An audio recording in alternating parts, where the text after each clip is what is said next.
Bismillahirrahmanirrahim. Assalamualaikum warahmatullahi wabarakatuh. Alhamdulillah, alhamdulillahirabbil alamin. Allahumma shalli ala Muhammad wa ala ali Muhammad. Rabbi israh li sadri wa yassir li amri wahlul 'uqdatam min lisani yafqahu qawli, amma ba'd. Alhamdulillah Sobat PMI, berjumpa lagi dalam program kesayangan kita Millennials Update, teriring doa dari saya tentunya semoga Sobat PMI yang menyaksikan acara ini dalam kondisi sehat walafiat. Pada sore kali ini, kita bertepatan dengan tanggal, edisi Kamis 7 Juli atau bertepatan dengan 8 Zulhizzah ya Sobat PMI. Jadi 2 hari lagi insya Allah kita akan berlebaran ya. Eee, Tentu di bulan Zulhizzah ini kita lebih banyak ya mengutamakan, kebaikan-kebaikan dan semoga kita, eee dilipat gandakan lah ya pahalanya dengan amal-amal soleh yang kita lakukan di bulan ini. Jadi jangan kasih kendor ya Sobat BMI. Baik, langsung saja, selama 60 menit ke depan insya Allah kita akan mengupdate berita dan juga menyikapinya dengan sudut pandang Islam. Inilah Millennials Update selengkapnya.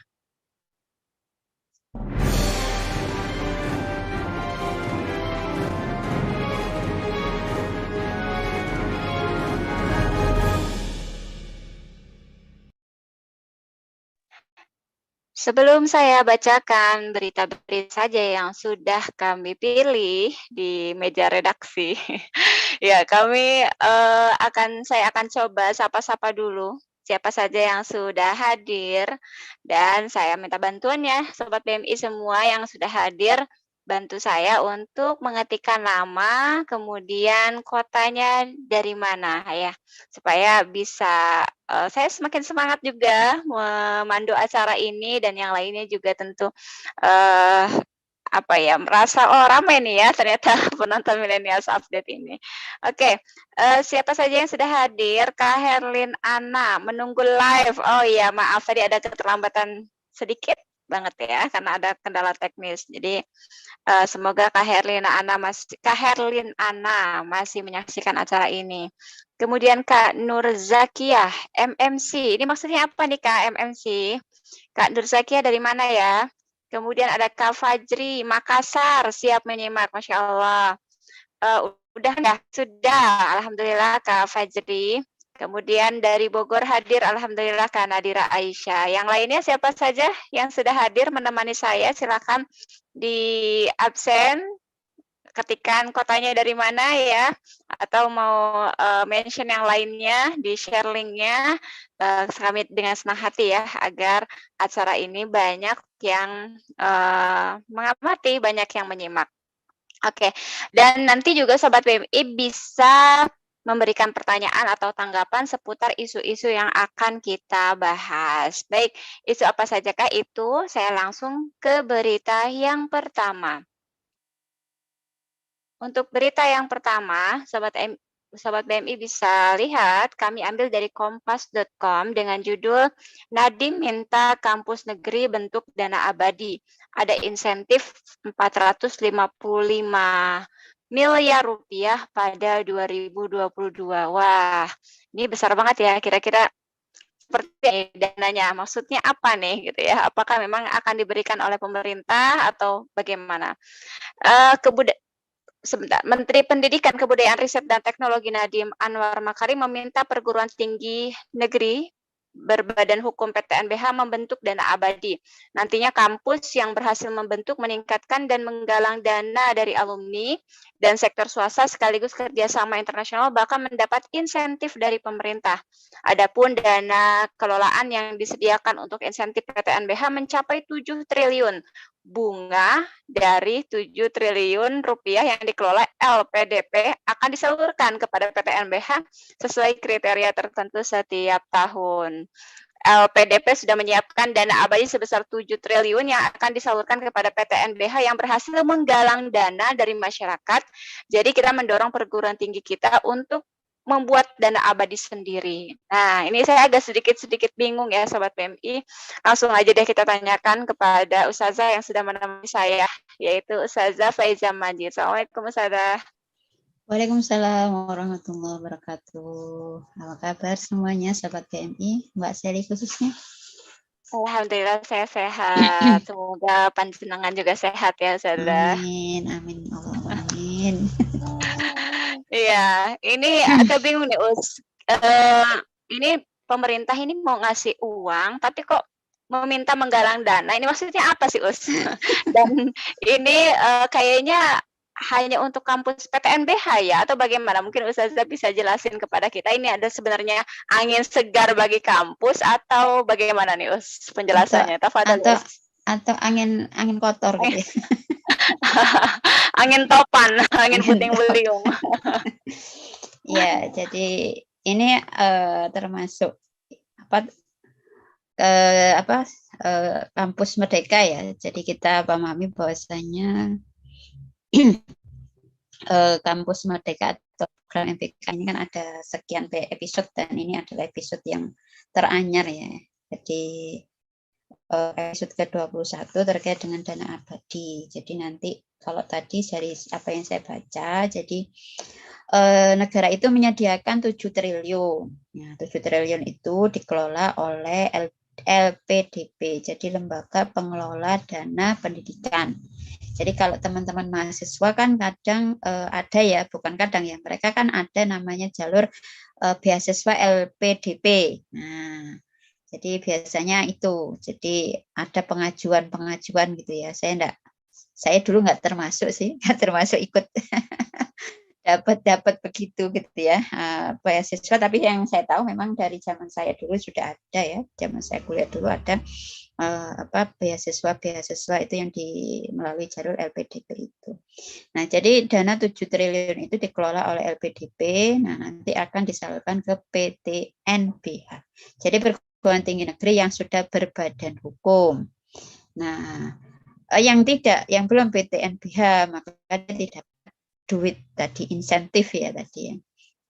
Nah, jadi dari 7 triliun itu nanti dikelola oleh LPDP, terus ada bunganya ya, karena dikelola kan. Dikelola itu kan akhirnya ada ya setelah diputar-putar gitu ya, nanti ada bunganya, dan bunganya itu yang nanti akan disalurkan sebagai insentif ke PTNBH tadi. Nah, kalau saya baca tadi ada modal awal itu setiap PTNBH itu kira-kira dikasih 6 miliar. Nah, tapi nanti juga akan disesuaikan, dia akan dapat berapa itu, yang juga akan dipertimbangkan itu adalah terkait dengan jumlah mahasiswa ya, sesuai dengan jumlah mahasiswa, jurusan dan plus jurusannya yang mendaftar, juga mereka jurusan apa, nanti humaniora apa sains, gitu ya. Karena kalau sains itu lebih mahal, jadi dia istilahnya 1,5 kali lipat lah kalau dibanding humaniora. Karena nanti sarananya kan lebih banyak ya, biasanya kalau sains mungkin ada lab dan seterusnya gitu ya. Nah, sehingga nanti itu dia akan dikasih, kampus-kampus itu akan diberikan modal 6 miliar tadi untuk dikelola. Nah, dikelola dan itu menjadi dana abadi dari masing-masing kampus. Jadi awalnya ada dana abadi yang 7 triliun itu terpusat, dikelola oleh LPDP, kemudian nanti akan disalurkan kepada PTNBH yang berhasil. Ya, jadi dia mampu membuat dana abadi sendiri. Nah, dari mana itu dana abadinya? Ya, dengan dia dikasih modal 6 miliar tadi, dia kelola sedemikian rupa, sehingga nanti dia akan mendapatkan dana abadi yang dia dapatkan dari siapa? Misalnya dari alumni, dari perusahaan-perusahaan gitu ya, dari swasta lah begitu. Nah, nanti itu akan menjadi dana abadi bagi kampus tersebut. Jadi dia menggalang dana di masyarakat, terutama tadi para alumni kalau sudah sukses-sukses gitu ya. Nah, itu bisa mereka memberikan sumbangan lah begitu ya. Dan nanti mungkin akan dibuatlah program-program oleh kampus itu untuk bisa mendatangkan, supaya bisa gathering gitu ya, dapat dana-dana dari dari masyarakat tadi, terutama siapa? Ya para alumni dan terutama swasta, yaitu perusahaan-perusahaan. Makanya nanti memang akan istilahnya gini ya. Jadi kampus itu kan beda PTNBH sama yang perguruan tinggi PTN BLU. Nah, kalau PTN BH itu kan benar-benar otonomi ya, otonomi penuh ya. Jadi dia terutama otonomi dari sisi pengelolaan keuangan. Makanya kalau Menteri Ekonomi penuh termasuk membuka dan juga menutup prodi, itu bisa dilakukan oleh PTN BH. Kalau PT BLU nggak bisa. PTN BLU nggak bisa buka dan nutup sendiri begitu ya. Jadi level otonominya masih di bawah PTN BH. Jadi kalau ada tadi saya sempat membaca itu dianalogikan kalau PTNBH itu seperti BUMN. Kalau perusahaan itu seperti BUMN, sementara kalau PTNBLU itu milik apa istilahnya, milik rumah sakit, milik negara gitu ya. Ya nanti perusahaan penerimaan yang non pajak itu dikelola secara otonomi tapi nanti dilaporkan kepada negara, ke kas negara begitu. Nanti di bawahnya lagi nanti ada PTN Satker ya, Satuan Kerja yang itu di bawah kementerian. Kan ada juga ya kampus-kampus di bawah kementerian. Nah sehingga kalau itu tadi ya pertanyaannya Mbak Sally nanya kenapa tadi ya. Jadi nanti kalau 2022 itu ditargetkan itu bunganya bisa 455 miliar. Nanti 2023 itu 350 dan nanti 2024 itu bisa sampai 500 miliar. Nah itu bunganya Mbak.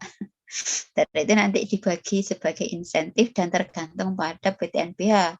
Dia berhasil enggak itu menggalang dana abadi tadi dengan mendapatkan dana-dana dari masyarakat itu. Itu Mbak. Innalillahi wa inna ilaihi raji'un. Jadi membiayai pendidikan dengan bunga gitu ya. Jadi luar biasa ya, kita itu mayoritas muslim tetapi membiayai pendidikan, negara sudah tidak mau membiayai, kan sebenarnya bukan negara ini ya membiayai kan. Jadi kan ada dana yang dana itu istilahnya ya merasa seakan-akan sudah dibiayai kan dengan kan kamu tak kasih modal. Kan ibaratnya kan enggak begitu. Kalau kita bicara layanan kan enggak begitu kan, ini kayak dia sudah merasa loh kan kamu sudah sak biaya kamu tak kasih modal. Kalau kemudian kinerjamu bagus kamu tak kasih insentif gitu ya. Artinya target tadi mendapat menggalang dana abadi itu berhasil, maka itu ada insentif dan insentif tadi kan dikaitkan juga dengan banyaknya jumlah mahasiswa juga, jurusan yang diminati dan sebagainya itu kan. Nah, berarti kan mungkin nanti juga bicara tentang kalau saya bayangkan terkait juga dengan akreditasi jurusan juga kan, jurusannya kayak gimana, mungkin nanti itu akan mempengaruhi insentifnya gitu ya. Termasuk dana abadinya kalau kampusnya kampus bonafit kan bisa jadi memang akan menarik ya banyak tadi ya mungkin dari dana kayak misalnya kalau anak mahasiswa baru daftar bisa jadi kan uang kayak ada uang sumbangan atau pembangunan atau apa begitu aja mungkin bisa aja juga ditarik yang cukup besar gitu ya. Nah itu sehingga itu akan menjadi dana abadi tadi. Kalau klaimnya sih itu untuk membantu mereka yang tidak mampu katanya mahasiswa yang tidak mampu katanya itu dan juga untuk meningkatkan riset gitu loh. Tapi ya kita melihat ya kalau saya sih intinya ya negara yang jelas berlepas tangan lah, hanya sekedar mencukupkan dengan memberikan insentif itu tadi, jadi modal 6 miliar kemudian berikan insentifnya per tahunnya kepada kampus itu. Yang tadi juga dikaitkan dengan jurusan dan macam-macamnya tadi, kinerjanya dan kemampuannya untuk membentuk dana abadi sendiri. Nah, dan itu merasa sudah cukup seperti itu. Padahal kalau kita lihat pun juga yang sudah PTNBH juga cuma berapa. Nah, kemudian masih banyak PT BLU dan yang swasta kan juga banyak. Betul. Sehingga kan kalau kita kembalikan kan negara punya kewajiban kan sebenarnya untuk menjamin warga negara itu untuk mendapatkan mereka mudah lah untuk mengakses pendidikan itu. Nah dengan cara pengelolaan seperti ini kan ya, dan kita melihat cara pengelolaannya kan mirip seperti perusahaan kan gitu tadi. Iya betul. Yang namanya dikasih modal. Berarti kan nanti bisa buat rumah sakit, bisa buat hotel, bisa buat apa-apa begitu kan akhirnya. Kebayang jadi kampus itu berpikirnya orientasinya ya bisnis untuk bisa ya untuk bisa menghidupi, untuk biaya operasional. Kalau dia lebih fasilitasnya lebih bagus lagi ya dia akan berusaha kan membuat usaha-usaha lah begitu. Kalau kita lihat saja kan selama ini yang sudah jalan ya, yang dulu disebut sebagai perguruan tinggi BHMN gitu ya, Ya, dulu kan sebutannya PT BHMN gitu ya, kayak misalnya UNER kalau ya di Surabaya ini kan ada juga ya kampus-kampus besar lainnya. Kalau kita lihat kan ada yang misalnya di Unipro ada hotel, di ini ada rumah sakit, kemudian di mana lagi ada medical check up, ada macam-macam gitu ya. Yang dibuat itu oleh kampus itu setelah ada yang namanya otonomi kampus, yang intinya sebenarnya nanti apa, kapitalisasi pendidikan kan gitu ya. Jadi kapitalisasi mengarahnya kemana, kepada intinya kan negara kelepas tangan, dan yang terjadi adalah komersialisasi perguruan tinggi kan, jadi komersil gitu kan. Jadi kalau kan sekarang kan enggak, kalau keterima jurusan yang bonafit itu juga antara senang sama sedih gitu kan Mbak ya. Betul, betul. Kenapa? Karena senang kan, alhamdulillah gitu ya, jurusan yang bagus Iya. gitu di kampus yang bonafit mungkin ya, kemarin UTBK lolos, kemudian di kampus yang ini. Tetapi kemudian ternyata kan bayar UKT-nya apanya begitu mahal gitu kan. Misalnya kedokteran, tinggal di mana, kedokteran mana dulu. Nanti bandrolnya berapa itu pasarannya kan gitu juga. Nanti kan ya, kalau kemudian nggak sanggup, nah saya juga nggak paham apa UTBK itu juga nanti sudah dilihat dulu ya. Nanti kira-kira dia pendapatannya mencukupi atau enggak, atau murni dari hasil kemampuan mengerjakan, nggak tahu ya saya detailnya ya. Tapi kalau yang jelas nanti kan sedih juga gitu kan. Ternyata misalnya memang itu murni dengan nilai, kemudian ternyata diterima dan tidak bisa memenuhi UKT-nya kan, yang menyedihkan juga di situ. Nah, kemudian dengan model pengembangan begini tadi yang membuka dari swasta tadi untuk ikut ya di situ, membiayai dan sebagainya, karena memang ada program yang membuka mereka untuk berinvestasi di situ, maka komersialisasi itu kan menjadi sesuatu yang sangat besar yang terjadi, karena di situ ada korporasi yang juga ikut menanamkan modal kan, ibaratnya begitu. Nah, kemudian akhirnya kan kalau sudah mereka masuk di situ, akan dimungkinkan terjadi intervensi, mungkin intervensi di kurikulumnya, metode pembelajarannya, gitu kan. Nah, nanti endingnya kalau kita lihat sudah ada korporasi masuk dan mereka intervensi di kurikulum, nah kita melihat juga akhirnya orientasi dari perguruan tinggi itu kemana. Nah, akhirnya kan dalam rangka untuk menyukseskan kebutuhan dari korporasi kan, termasuk tadi kan bicara PTNBH bisa membuka dan menutup prodi. Kalau ternyata prodinya itu tidak enggak banyak peminat. Kemarin saya sempat dapat cerita, salah satu dosen bercerita bahwasanya mata kuliah saja itu ya, mata kuliah itu yang kayaknya enggak banyak diminati itu enggak diajarkan. Dan beliau itu mengampu mata kuliah apa kalau enggak salah kemarin, matematika dasar atau apa ya itu ya. Yang itu kayaknya pada nanti anak-anak itu enggak terlalu minat gitu, itu kayaknya sulit gitu. Itu hanya beliau hanya dapat 2 SKS atau berapa gitu. Jadi itu aja ya, masalah mata kuliah saja ketika itu dianggap tidak terlalu diminati ya mungkin itu juga tidak diajarkan, apalagi kalau kita bicara prodi. Nah, kalau prodinya nggak banyak minat ya nggak usah, ditutup aja gitu. Nah, kalau sudah begitu kan berarti bicaranya kan pasar ya. Pasarnya menginginkan prodi yang kayak gimana gitu yang dibutuhkan sehingga diminati, mungkin bahasa Mandarin gitu karena semuanya mau ini kan investasi Cina rame gitu ya, kemudian Mandarin yang laris gitu ya. Nah, mungkin begitu, tapi yang mungkin mata kuliah yang kayak mungkin arkeologi, sosiologi atau apa ya, sejarah, geografi gitu mungkin enggak minat gitu ya. Atau yang ilmu-ilmu yang sifatnya dasar murni ya, fisika murni atau apa mungkin juga nggak ini, tapi mungkin orang lebih ngejar ke teknik industrinya, ke apa yang sifatnya seperti itu gitu yang karena dibutuhkan industri misalnya, demikian. Nah, itu yang terjadi kan, akhirnya kita orientasinya kemana, apa yang dibutuhkan oleh pasar bursa kerja kan, pasar kerja, pasar atau yang korporasi butuhkan. Akhirnya kan endingnya sebenarnya kepada pembajakan nanti ya. Potensi para mahasiswa itu yang seharusnya mereka bekerja untuk umat, bekerja untuk memajukan bangsa dan negaranya, membangun peradaban, memperkuat negara ini supaya menjadi negara yang mandiri, yang mampu berbicara di kancah internasional, menunjukkan ini ya kemajuan dan sebagainya, memenuhi kebutuhan masyarakat, sehingga kita itu misalnya pertaniannya enggak pertanian yang model jadul gitu ya, sehingga ya lama banget dan tidak menjadikan lah secara kehidupan, juga membuat orang nggak ingin bertani. Sementara yang namanya pertanian kan sangat dibutuhkan untuk menunjang kehidupan. Kalau kita pangan itu nggak swasembada, tidak mandiri, kan akhirnya agak susah juga kita mau macam-macam gitu ya.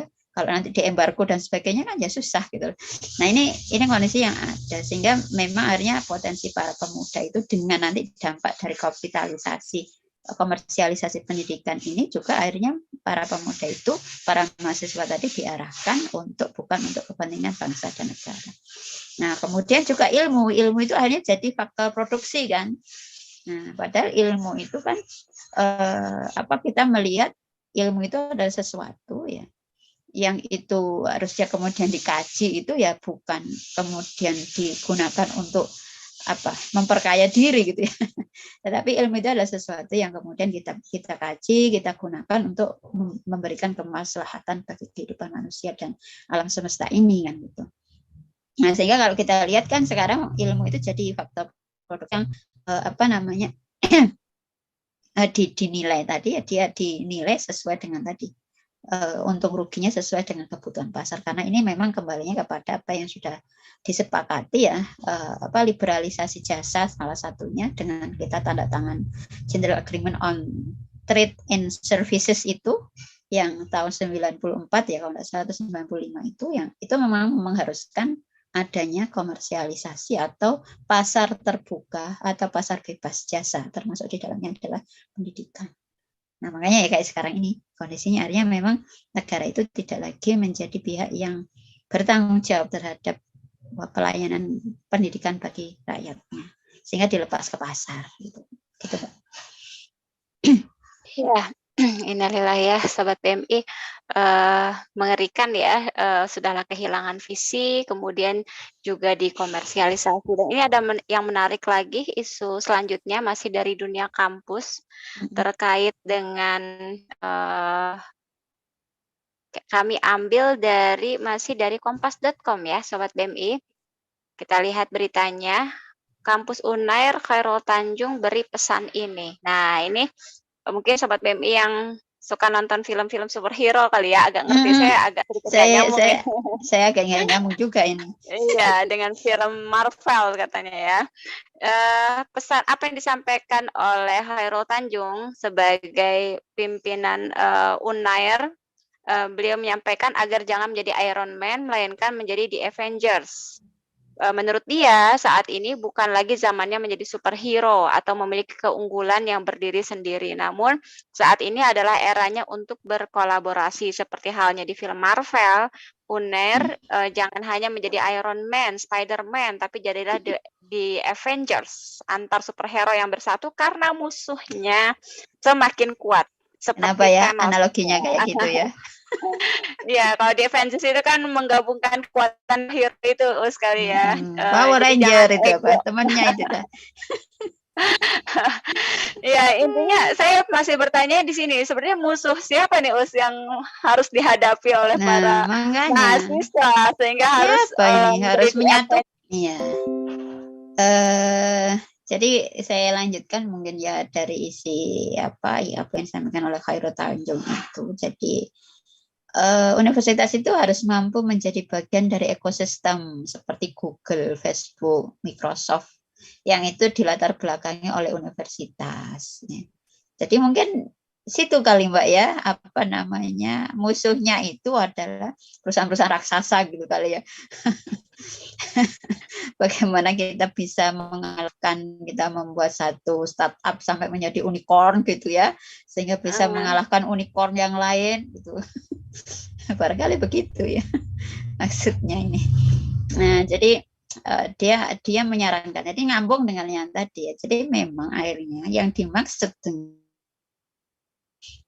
dana abadi itu kemudian mengajak kolaborasi gitu ya, dengan perusahaan-perusahaan itu ya nanti disebutkan di sini oleh Khairul Tanjung ada namanya hexahelix nanti Pak. Jadi universitas, industri, inovator, ventura kapital, pemerintah dan media.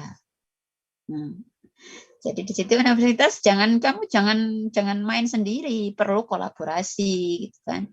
Mhm. Kolaborasinya dengan tadi industri juga, inovator juga, dengan ventura capital. Berarti kan bukan kapital biasa nih ya, ventura capital itu kemudian pemerintah dan juga nanti dengan media. Sehingga tadi kan menjadi bagian dari ekosistem tadi Google. Nah, Google itu juga ada istilahnya ada akademisinya gitu kan.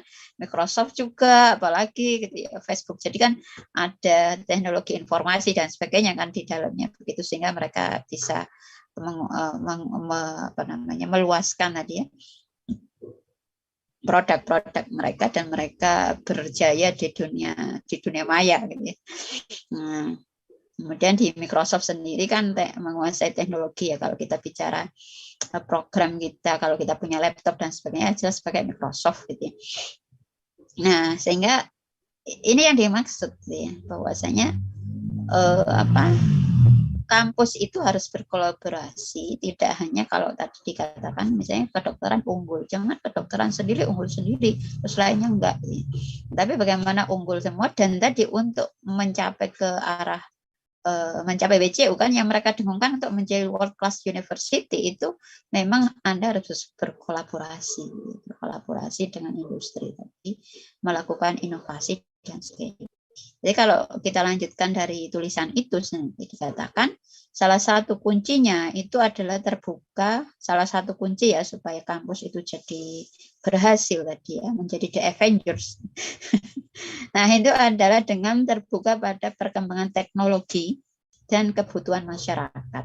Nah, cuma kemudian pertanyaan masyarakat yang sebelah mana kan itu. Nah, kemudian fokus menyediakan skill yang dibutuhkan dunia kerja atau industri lah kan. Ketahuan juga sampai di situ kan. Jadi menyediakan skill yang dibutuhkan dunia kerja dan industri. Jadi kalau dia bilang tadi kebutuhan masyarakat, masyarakat yang mana, which one? Nah, ternyata kan kita lihat narasi berikutnya adalah mereka memberikan pendetilan yang dimaksud adalah yang dibutuhkan dunia kerja. Makanya kan dengan program MPKM sekarang kan mahasiswa diajak untuk magang kerja gitu ya di industri dengan semester itu. Jadi magang kerja ke dunia industri. Apa yang ingin dicapai supaya nanti begitu lulus dia cepat diserap oleh pasar kerja kan itu aja selesai. Dan nanti kalau kita bicara tentang ranking itu juga kaitannya juga seberapa banyak diserap oleh dunia kerja juga gitu kan kembali lagi. Jadi orientasinya ya kalau saya bilang sekarang orientasinya itu cetek itu dangkal atau rendah banget gitu loh, hanya sekedar untuk mencapai lulusan-lulusan ini bisa diterima di dunia kerja dan orang untuk dunia hari ini itu sudah sangat wah banget gitu diterima di dunia kerja di saat memang orang kesulitan untuk mendapatkan pekerjaan gitu. Kenapa sebenarnya kalau mau dirunut kenapa orang susah dapat pekerjaan ya karena memang negara sekarang tidak punya tanggung jawab untuk menciptakan lowongan kerja seluas-luasnya untuk masyarakatnya gitu kan. Kita bicara teknologi ya teknologi sangat dibutuhkan tetapi kemudian apakah semuanya harus dibuat itu digitalisasi semuanya terus manusianya mau ditaruh mana. Yang rame-rame hari ini kan Pertalite My Pertamina itu. Nah itu terus gimana nanti? Ini kan maunya kan semuanya mau keren gitu ya pakai digitalisasi dan sebagainya. Gitu. Tapi kan apakah tepat itu diterapkan di negeri ini yang juga tidak semua orang punya HP misalnya. Akan bertanya, harus smartphone, tetapi cukup saja dia daftar aja gitu. Tapi kan ya cukup rumit, orang hanya ngantri panjang gitu. Nah, nanti lama-lama kan juga kemarin sudah ada pom bensin itu SPBU yang harus menuangkan sendiri itu kan. Enggak pakai ini. Nah, berarti kan nanti lama-lama ada pemutusan hubungan kerja, sudah tidak ada lagi yang jaga itu. Nah, kan sudah ada pengurangan lagi. Yang dulu yang jaga tiket itu, apa tol itu ya. Kemudian pakai e-tol sama. Sekarang nanti juga bensin gitu. Gitu juga. Nanti apa lagi? Terus nanti manusianya kerja apa? Kan enggak semuanya kemudian kita harus digitalisasi begitu kan. Itu kan juga harus dipikirkan. Nah, jadi kalau kita bicara, jadi teknologi itu kita yang mengendalikan, bukan kita mau dikendalikan oleh teknologi itu. Gitu. Kemudian semuanya digitalisasi, bahkan ternyata kan teknologi itu kan untuk memudahkan hidup. Nah, kalau dengan model sekarang yang dikatakan sebagai My Pertamina, kemudian nanti juga kalau mau beli LPG ya, yang 3 kilo itu juga harus pakai aplikasi, apalagi pakai pelindung aplikasi itu sudah booster atau macam-macam. Ini kan namanya teknologi yang bukan untuk memudahkan, tapi mempersulit.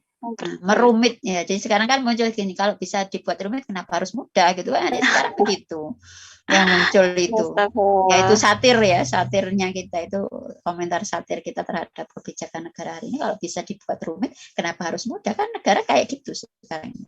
Yang bisa kita lihat ya.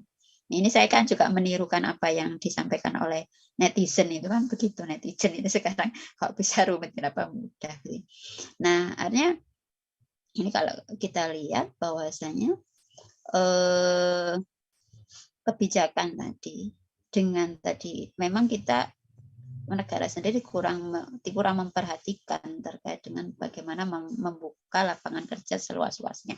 Kalau masa Rasulullah dulu kan ada seorang sahabat itu yang kemudian waktu itu minta-minta atau bagaimana ya waktu itu ya, dia mengatakan bahwasanya dia tidak punya uang, tidak punya penghasilan untuk menghidupi ini. Kemudian diberi apa? Diberi kapak gitu kan. Ayo sekarang ini alat, kamu pergi ke hutan.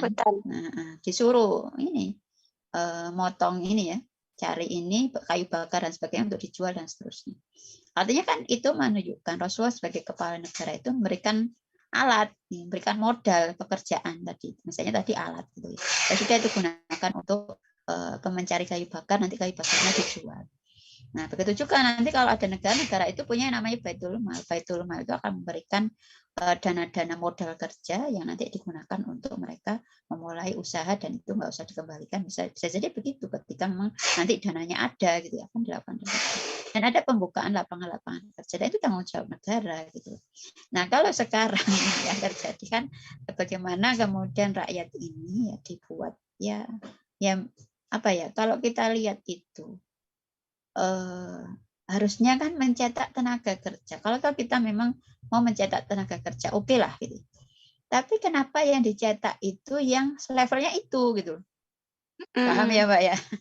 Jadi kan harga dari tenaga yang sekedar tukang teknisi nyodar ya, yang bagian ininya itu kabel gitu, hanya tukang yang cuma teknisi ini aja misalnya betul-betulkan itu dibandingkan dengan effort kan harganya beda gitu.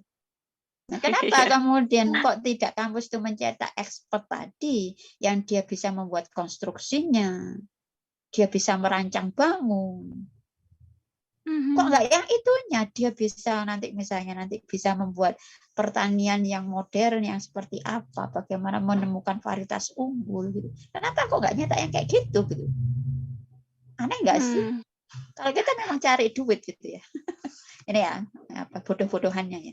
Kalau kita memang cari duit gitu ya, kita mau jual nih anak-anak bangsa kita itu supaya dia menghasilkan banyak devisa, dia nanti bisa terserap di tenaga kerja, kemudian dapat uang banyak, dan nanti negara sudah nggak usah menghidupi mereka karena mereka sudah kerja sendiri dan uangnya banyak, atau bahkan mereka bisa nyumbang ke negara lah.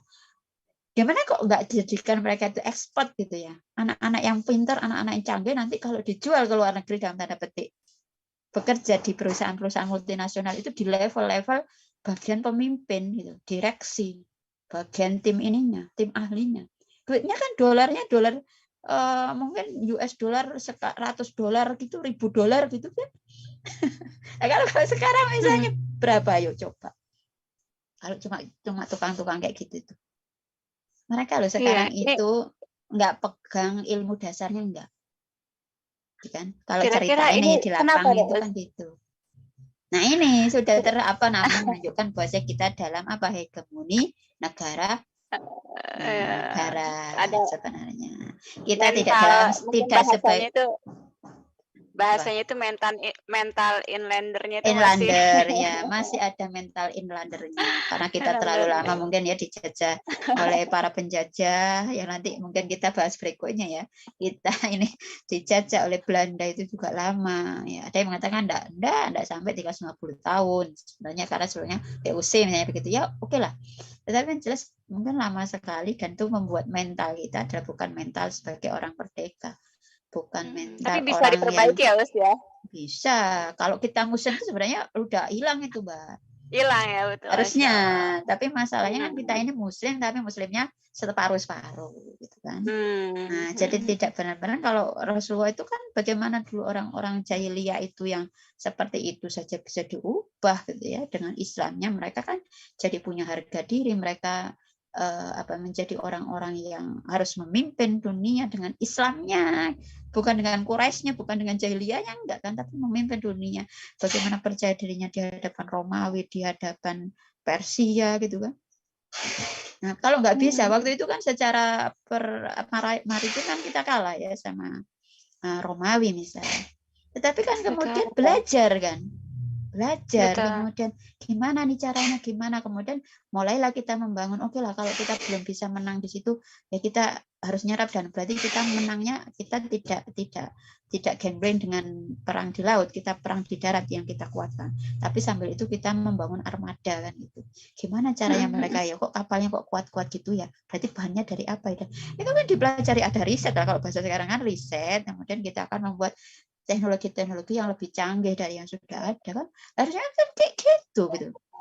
Nah terjadi kan sekarang kan kita instan aja gitu, kita nggak bisa, kita nggak punya kedelai ya kita impor saja lah kedelai, kenapa susah-susah gitu kan. Kalau kemudian kita bicara garam, kita nggak bisa menghasilkan, ya kita impor saja lah garam gitu. Kan seringkali kan instan begitu pikirnya.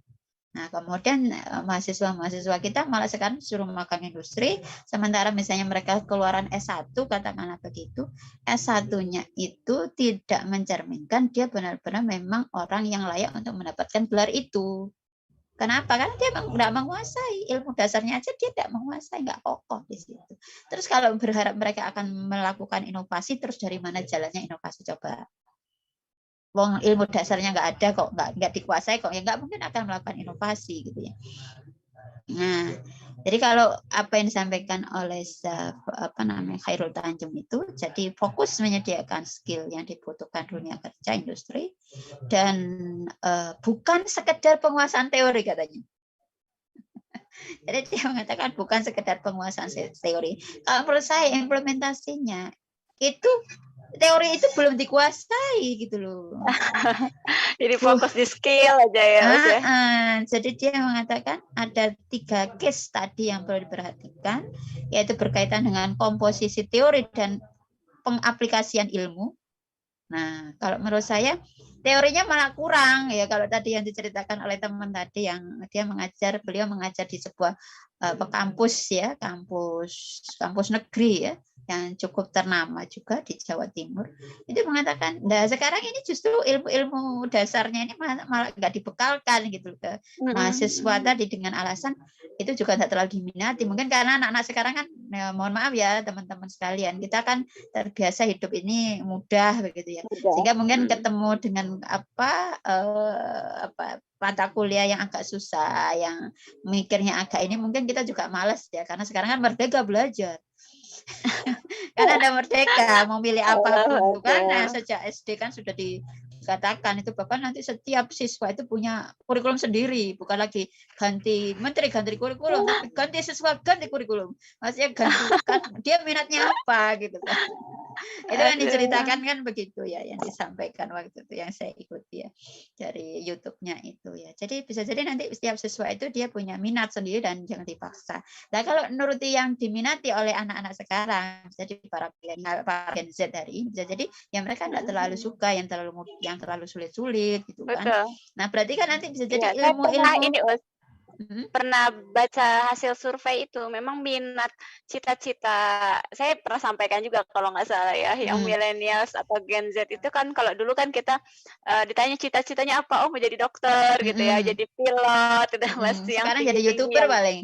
Iya betul, YouTuber, jadi gamers gitu. Itu Influencer minatnya, Mas. gitu-gitu ya, Nah itu, sehingga kan kampus juga sudah tahu kira-kira yang nanti diminati apa. Lah itu kemudian justru nggak diajarin gitu. Jadi beliaunya hanya dapat sekian jam saja, berarti kan yang lain-lainnya nggak banyak. Nah, kemudian tadi fokus pada skill yang dibutuhkan dunia kerja dan masyarakat, dan case yang ketiga, kurikulum pendidikan dikembangkan bersama dengan pakar industri. Ini kata Hairul Tanjung, ini pesannya ini pada tadi ya di hadapan para stakeholder yang di UNER gitu ya. Nah, jadi kita sudah melihat ya, bahwasanya dia mengatakan kampus ke depan itu mendorong universitas berbasis inovasi, entrepreneurship dan kreativitas. Ya. Nah, pengembangan skill ya of the future ya, kemudian komitmen tadi kan, dan siap bersaing dan memenangkan kompetisi itu kalau mau jadi kampus yang berhasil harus begitu. Nah, jadi klub ya tadi dari sisi pembiayaan kemudian memang diarahkan kepada komersialisasi ya, kemudian di akhirnya di pengelolaan ininya juga sangat berdasarkan kepada kebutuhan industri. Jadi bukan kepada apa sebenarnya yang dibutuhkan. Sebagaimana tadi yang saya gambarkan ya, ketika masyarakat ini sebenarnya membutuhkan apa? Ketahanan pangan yang jelas tadi. Ya, butuh pangan itu berkualitas tapi murah gitu loh. Ya begitu. Kemudian kesehatan. Benarkah kemudian ya, dengan model tadi penanganan, kalau sekarang kan yang ramai PMK ya, kalau kemarin manusianya sekarang hewannya. Nah, jadi hewannya juga lagi ada penyakit menular di antara mereka gitu. Nah, ini kan butuh juga teknologinya gimana itu ya supaya tidak terjadi wabah-wabah seperti yang itu. Nah, kemudian nanti juga kesehatan masyarakat. Apakah senantiasa kita itu dapat bolak-balik vaksin itu bagus enggak sih sebenarnya bagi kesehatan kita? Habis ini nanti di booster lagi dengan vaksin apa lagi?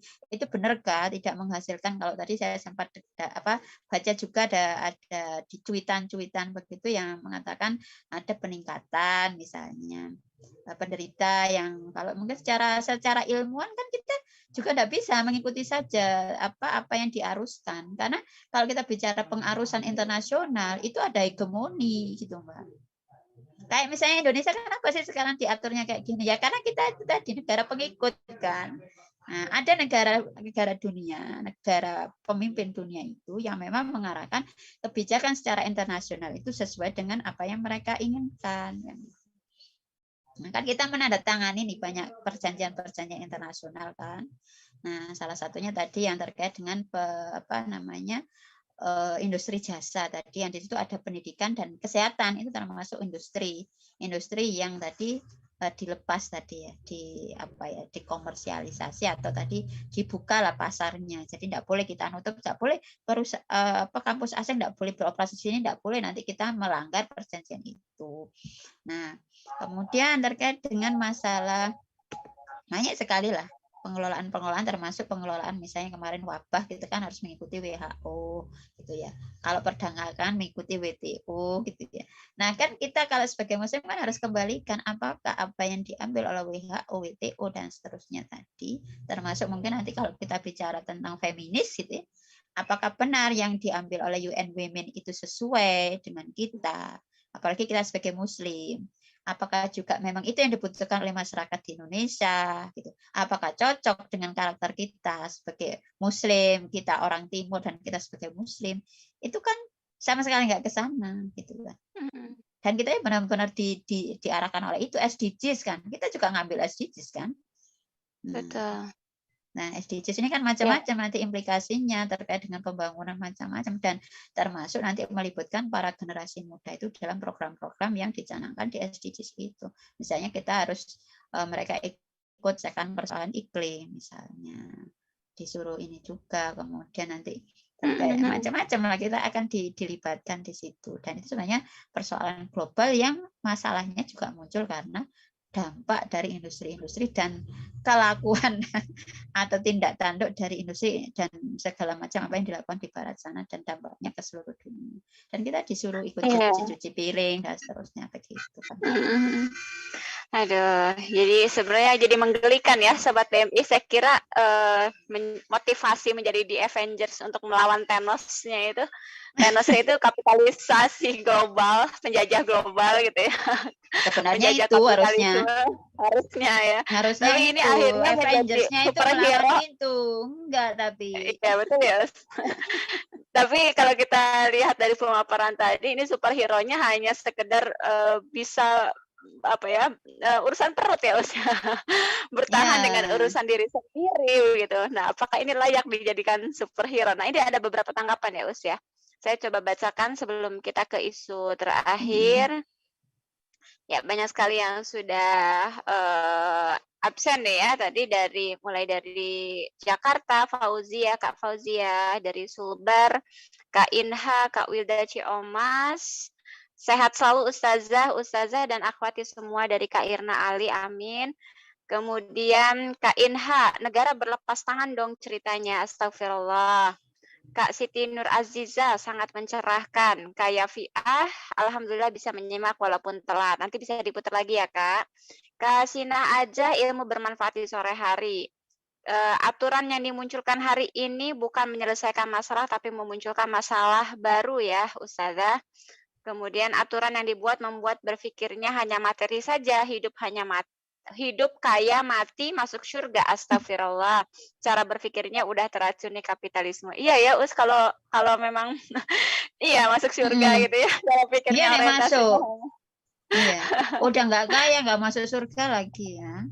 Iya, tetap aja sesak dengan kehidupan yang ada, sembako naik, BBM dipersulit ya luar biasa. Kita mau berharap apa sih dengan kondisi hari ini ya? BBM kayak gitu, kemudian nggak ada ceritanya. Tadi saya belanja, emak-emak ya belanja mau beli berambang sekarang harganya segini. Hah? Beli segitu? Apa itu Us, berambang? Berambang itu bawang merah, maaf. Oh. Maaf. Ya bawang merah tadi itu juga sekilo berapa gitu tadi. Ya Allah, jadi biasa kan kita itu uangnya dibagi-bagi, berambangnya kan bawang merahnya kan nggak langsung beli banyak gitu ya, secukupnya gitu. Ada segitu. Nah itu baru bawang merah, nanti belum lagi kan ya dagingnya juga, telurnya juga itu nggak turun-turun gitu ya, dan seterusnya. Belum nanti kalau bicara bayar yang lain gitu ya. Dengan tadi ada yang ngomong tadi Pertalite itu harusnya harganya berapa gitu. Astagfirullah begitu. Jadi masih kurang mahal aja mereka itu maunya, nggak tahu nih.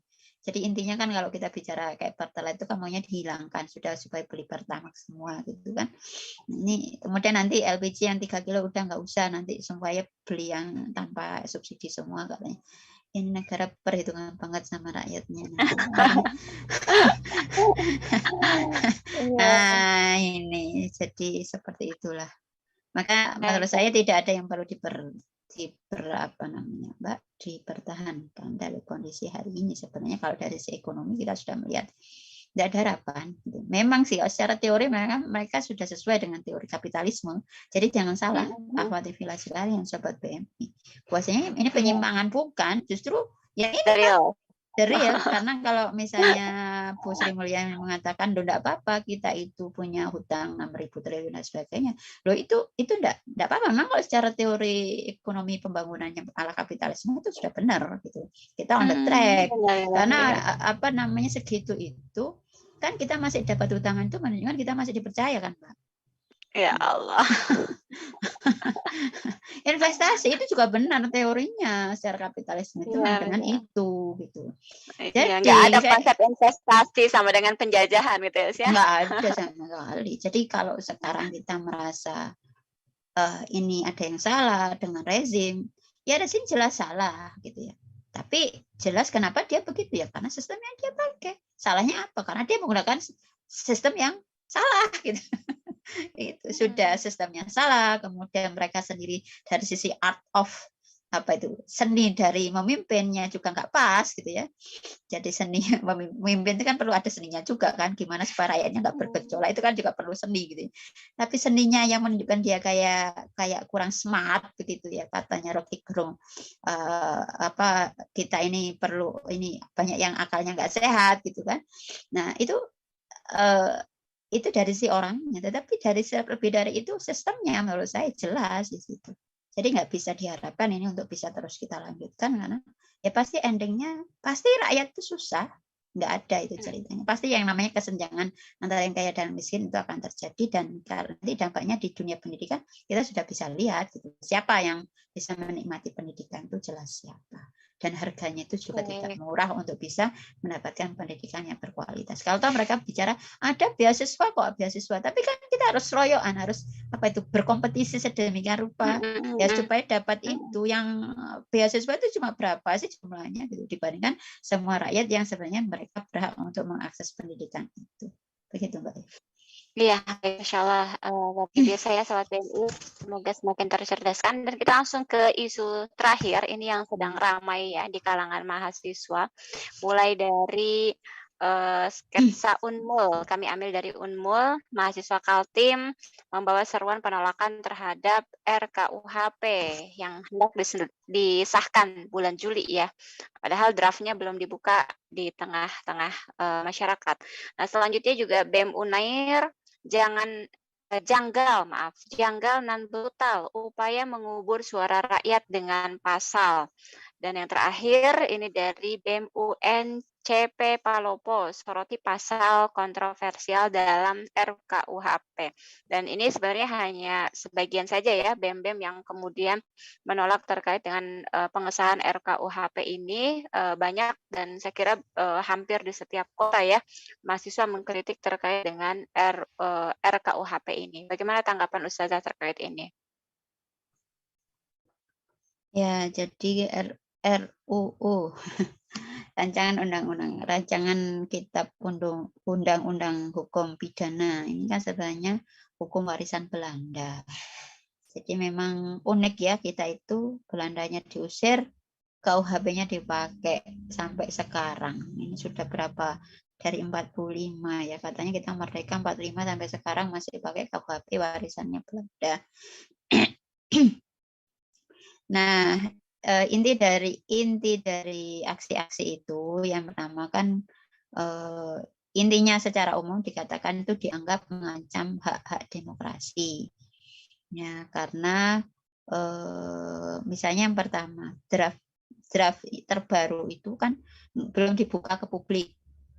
Ya, jadi alasannya dari Wamenkumham itu bahwasanya kan dia belum di ACC oleh DPR sehingga dia belum dibuka ke publik, katanya begitu. Nah, yang kedua, karena memang belum dibuka ke publik, maka publik kan menolak gitu, tunda waktu pengesahan. Kan kabarnya kan Juli ini kan mau disahkan. Nah, mereka menuntut para mahasiswa itu untuk menunda pengesahan karena belum nyampe draftnya itu ke publik. Dan dulu kan sudah sempat heboh ya 2019 kan, aksi besar-besaran untuk menolak itu yang dulu sempat rame yang ayamnya tetangga masuk ke pekarangannya dan seterusnya, itu kan dulu yang rame banget kan itu ya. Nah, kemudian yang ketiga adalah melibatkan tuntutannya ya, melibatkan elemen masyarakat sebagai wujud keterbukaan. Kan ini demokrasi. Mana keterbukaannya gitu ya, mana partisipatifnya rakyat dalam penyusunan undang-undang, kok nggak ada. Nah, itu kan yang dituntut. Dan yang terakhir adalah terkait dengan hapuskan pasal-pasal yang bermasalah. Kabarnya kan ada 24 isu krusial ya, ada 24 pasal katakanlah itu yang bermasalah. Nah, sehingga kalau Kontras sendiri mengatakan ya, rancangan undang-undang ini KUHP ini tuh punya gejala seperti omnibus law. Jadi omnibus law itu kan istilahnya kurang terbuka dan tiba-tiba udah aja disahkan kan gitu. Nah, jadi tidak cukup akses bagi masyarakat ya untuk memberikan masukan terhadap rancangan KUHP itu. Nah, pasal-pasal yang bermasalah misalnya soal masalah pidana mati atau yang paling kelihatan itu melakukan pencemaran nama baik penguasa gitu ya. penistaan agama juga nanti masalah makar dan masalah demonstran. Nah, nanti saya coba kita lihat ya beberapa pasal. Misalnya di pasal 2, menurut ini yang saya lihat tadi dari BEM UI misalnya, dia mengatakan pasal 273. Nah, di situ kan ada ancaman pidana dan pidana penjara dan pidana denda bagi yang mengadakan unjuk rasa atau demonstrasi. Yang itu dia tidak memberikan pemberitahuan lebih dahulu sehingga nanti menyebabkan terjadinya terganggunya kepentingan umum, menimbulkan keonaran atau huru-hara. Berarti kalau dikatakan tadi harus dia akan dikenai penjara maksimal 1 tahun ya, kalau tidak salah tadi. Kemudian juga ada denda juga. Nah, di situ dikatakan bahwasanya itu bertolak belakang. Karena kalau di Undang-Undang Nomor 9 tahun 98 tentang kemerdekaan menyampaikan pendapat di muka umum itu hanya mewajibkan pemberitahuan saja atas kegiatan itu dan sanksinya apa? Dibubarkan. Jadi sanksinya cuma dibubarin kalau misalnya dia itu ternyata tidak memberikan pemberitahuan dulu ya dia juga cukup dibubarkan aja. Tapi kalau yang di sini tadi kan diancam pidana penjara atau nanti ada pidana denda. Nah, yang masalahnya di sini itu ada karetnya di sini yang dinamakan mengancam atau mengganggu kepentingan umum itu yang kayak gimana? Yang namanya huru-hara dan keonaran itu yang seperti apa? Ini yang dikhawatirkan rentan untuk ditarik ke sana ke sini. Itu bisa disalahgunakan untuk mengekang kebebasan. Nah, yang itu. Nah, itu di pasal tadi ya 273. Kemudian ada pasal yang lain 353 dan 354 misalnya ya. Jadi di 353 itu setiap orang yang di muka umum dengan lisan atau tulisan menghina kekuasaan umum atau lembaga negara, dia dipidana dengan penjara paling lama 1 tahun 6 bulan. Atau pidana denda kategori 2. Ya, saya tidak paham ini kategori 2 itu berapa. Yang jelas di situ diancam. Ya. Di 354 ancaman pidana denda orang yang melakukan penghinaan terhadap kekuasaan atau lembaga negara melalui sarana teknologi informasi. Jadi kalau 353 tadi lisan dan tulisan menghina itu 1 tahun 6 bulan atau dapat pidana denda. Sementara 354 ini ada tambahnya penghinaan terhadap kekuasaan umum tadi atau lembaga negara melalui sarana teknologi informasi. Nah, untuk yang 354 itu siapapun bisa melaporkan. Nah, karena dia delik umum, bukan delik aduan. Kalau 353 aduan. Tapi kalau 354 itu siapapun bisa melaporkan. Nah, jadi kalau misalnya nanti ada yang merasa nggak ridho gitu ya, nggak suka itu bosnya itu dihina, bukan dihina. Sebenarnya kan penghinaan sendiri itu kan juga nanti multitafsir gitu kan.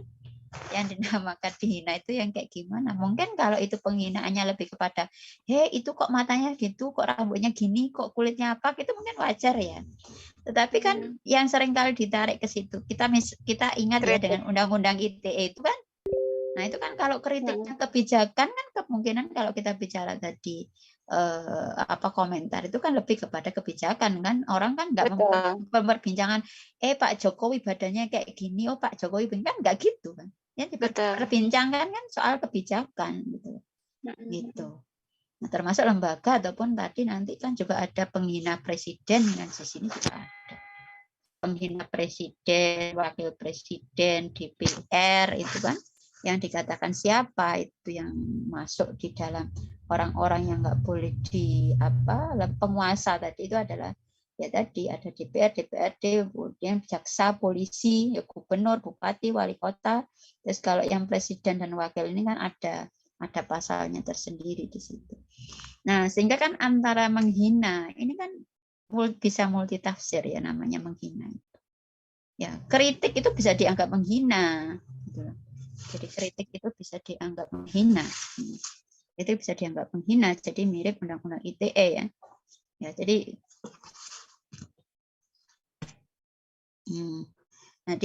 apa namanya bisa mengancam kebebasan berpendapat gitu ya.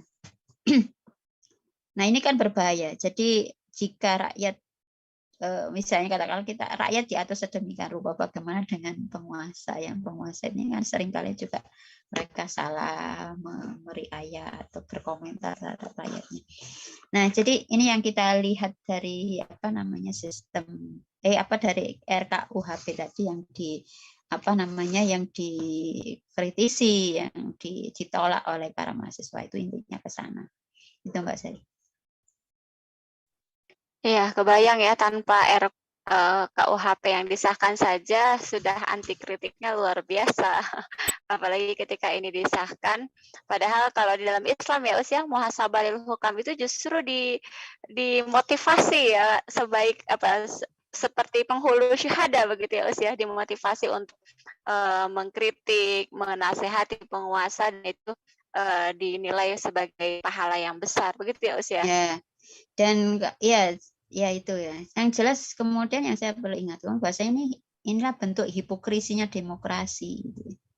Jadi kalau tadi kita sudah lihat bagaimana pasal-pasalnya gitu ya. Mungkin orang masih mengatakan bahwasanya ini enggak demokratis gitu ya. Kan tadi dianggap bahwasanya itu sesuatu yang dianggap mengancam hak-hak demokrasi gitu ya. Itu yang mereka katakan kan begitu.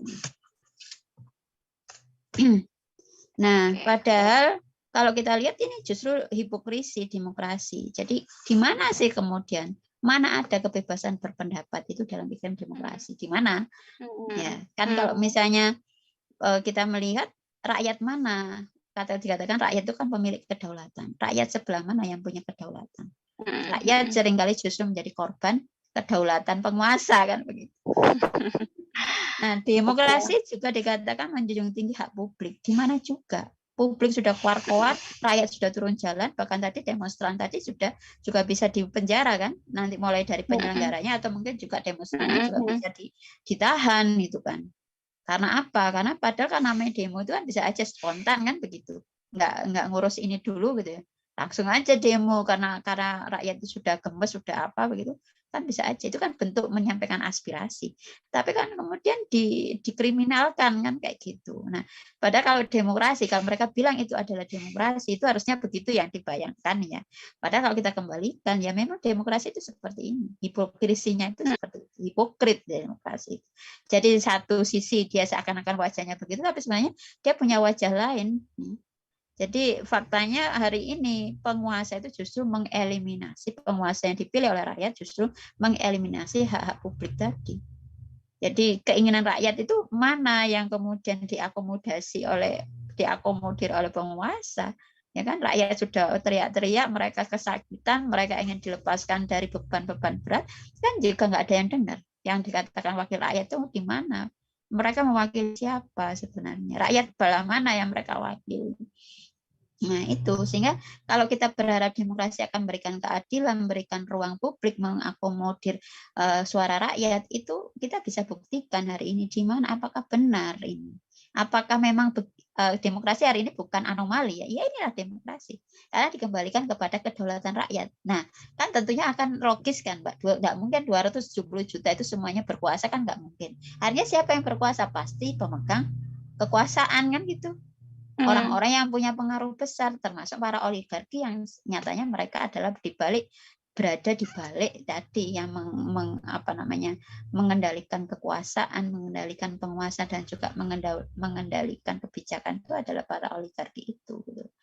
Nah, sehingga sebenarnya mereka lah yang sebenarnya pemilik kedaulatan. Mereka lah yang kemudian menentukan benar salah dan apapun itu. Akhirnya begitu. Jadi kalau dikembalikan bahwasanya rakyat itu adalah semuanya dikembalikan kepada rakyat, rakyat yang mana tentunya akan begitu. Jadi makanya kalau kemudian dulu kan para filosof juga mengatakan bahwasanya demokrasi itu justru menjadi sumber tirani. Itu memang terjadi. Dan di Amerika pun juga sudah pernah ada yang namanya demo. di mana di Wall Street yang mengatakan bahwa 1% menguasai 99% kan begitu. Nah, seperti itu. Nah, itu di kampion demokrasi aja mereka sudah demo seperti itu karena merasakan bagaimana apa namanya biasanya kezaliman atau hegemoni yang dilakukan oleh para pemilih model itu.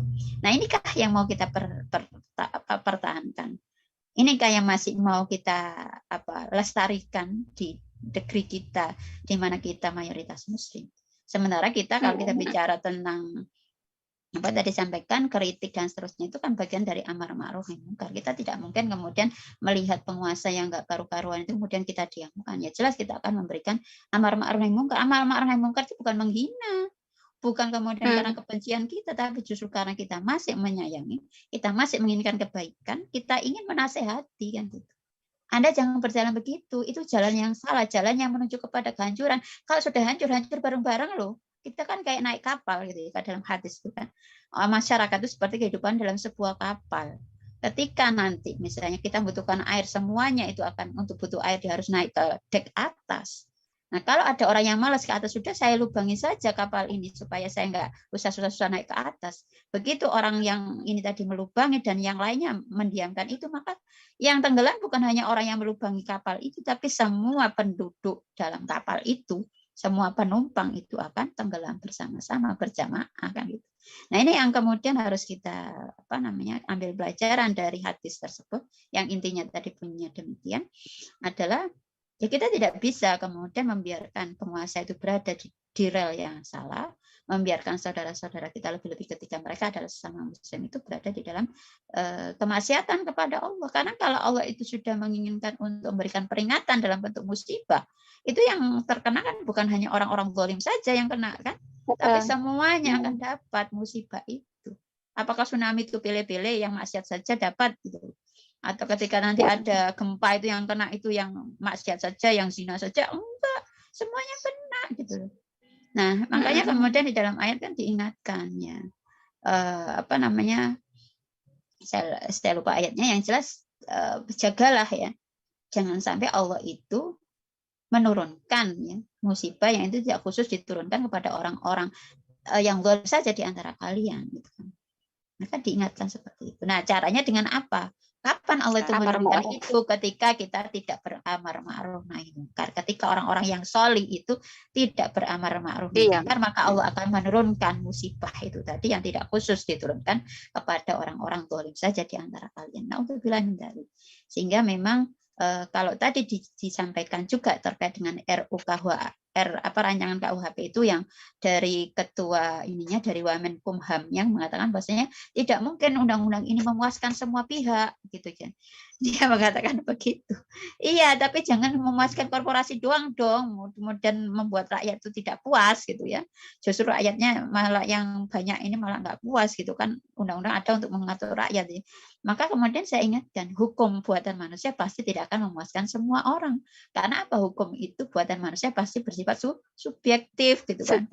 Nah, kalau Anda mau objektif ya kembali kepada zat yang itu tidak ada kaitannya kan, yang tidak ada kepentingan di situ. Nah, makanya harus kita kembalikan pada hukum Allah. Ya mungkin begitu, Allah alam bisawab. Baik, Masya Allah, barakallahu fiik Ustazah, karena kita sudah di penghujung waktu ya. Jazakillah khairan atas ilmunya dan juga jazakumullah khairan kasiran kepada Sobat BMI yang sudah menemani kita semua. Semoga kita semakin tercerahkan ya. Kalau tadi Pak Khairul Tanjung ya memberikan pesan untuk menjadi di Avengers melawan Thanos-nya itu semata-mata hanya korporasi dunia industri gitu ya, tapi kalau saya mungkin memberikan pesan kepada sobat PMI semua, yuk kita jadi di Avengers versi Islam ya, superhero dengan mengideologisasi pemikiran kita sehingga apa yang disampaikan tadi Ustazah ya, berbagai macam kesesakan gitu ya, ini bisa segera diatasi oleh para superhero yang tentu mereka adalah pemuda-pemuda Islam. Mungkin itu saja dari saya, mohon maaf apabila ada salah-salah kata. Insya Allah kita akan berjumpa lagi di pekan depan dengan jam yang sama ya. Jadi jangan lewatkan dan juga bantu di-share link ini agar semakin banyak yang menyimak acara ini. Wabillahi taufiq wal hidayah. Wassalamualaikum warahmatullahi wabarakatuh.